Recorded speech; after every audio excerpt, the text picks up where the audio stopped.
তৎকালীন সময়ের chief justice mister S K Sinha open কোর্টে তৎকালীন সময়ের ডিএজিকে বলেছিলেন, এই নাটক না সাজালে কি হতো না।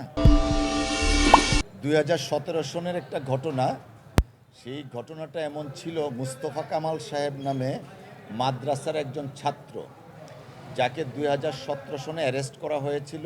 এখন পর্যন্ত তিনি কারাগারে আছেন। তো প্রেক্ষাপটটা ছিল এরকম, মুফতি আব্দুল হান্নান কাশিমপুর কারাগার থেকে যখন তাকে আনা নেওয়া হয়, তখন কথিত করেছিল পুলিশ তখন যে এই মাদ্রাসার ছাত্র মুফতি হান্নানকে হাইজ্যাক করতে চেয়েছিল, কিডন্যাপ করতে চেয়েছিল বাঁচানোর জন্য। এটা ছিল মাদ্রাসার ছাত্র মুস্তফা কামালের বিরুদ্ধে অভিযোগ।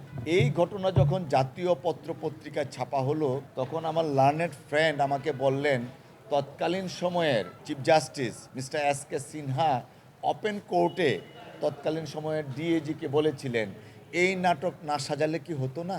ওই সময়ই আনফর্চুনেটলি মুস্তফা কামাল সাহেব তখন থেকে কারাগারে অদ্য পর্যন্ত আছেন। আর মুফতি হান্নানকে 2017 সনে অ্যাবডাকশনের অভিযোগটা করার একটা প্রেক্ষাপট ছিল। আপনারা জানেন 21শে আগস্ট মামলা মুফতি হান্নান ছিলেন প্রধান সাক্ষ্য। তো ওই সময় অ্যাবডাকশনের মতো একটা নাটক সাজিয়ে তাড়াতাড়ি তাকে ফাঁসিতে ঝুলানো হয়েছিল, যেন 21শে আগস্ট মামলায় উনি গিয়ে সাক্ষ্য হিসাবে দাঁড়াতে না পারেন। তো 2017 সনের অ্যাবডাকশনের নাটকটা সাজানোর কিছুদিনের পরেই মুফতি হান্নানকে ফাঁসি কাস্টে ঝুলিয়ে দেওয়া হলো এবং 21শে আগস্টের বিচারের নামে অবিচার বা প্রহসনের মাধ্যমে বিএনপির ভারপ্রাপ্ত চেয়ারম্যান জনাব তারেক রহমান সাহেব সহ অনেকের বিরুদ্ধেই রায় ঘোষণা করা হলো এবং এই রায়টা হয়েছিল একতরফা রায়। পার্টিকুলারলি জনাব তারেক রহমান সাহেবের বিরুদ্ধে একমাত্র সাক্ষী ছিলেন মুফতি হান্নান। মুফতি হান্নান যেন সশরীরে কোর্ট আদালতে এসে সাক্ষ্য দিতে না পারেন, সেই জন্যই তাকে ফাঁসিতে ঝুলানো হলো। আর এই ফাঁসিতে ঝুলানোর প্রেক্ষাপটটা রচনা করেছিলেন তৎকালীন বিচারপতি এস.কে সিনহার, প্রধান বিচারপতি এস.কে সিনহা বাবুর ভাষণ মতে, নাটকটা কি না সাজালে হতো না।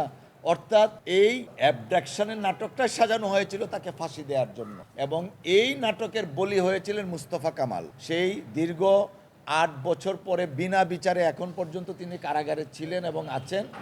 আজকে মহামান্য হাইকোর্টের মাননীয় বিচারপতি মুস্তফা কামাল সাহেবের জামিন দিয়েছেন 2টা শর্তে। প্রথম শর্ত হলো প্রতি মাসে একবার তিনি থানায় হাজির হতে হবে, সংশ্লিষ্ট থানায়। দ্বিতীয় শর্ত হলো আদালতের অনুমতি ব্যতিরেকে তিনি বিদেশ যেতে পারবেন না।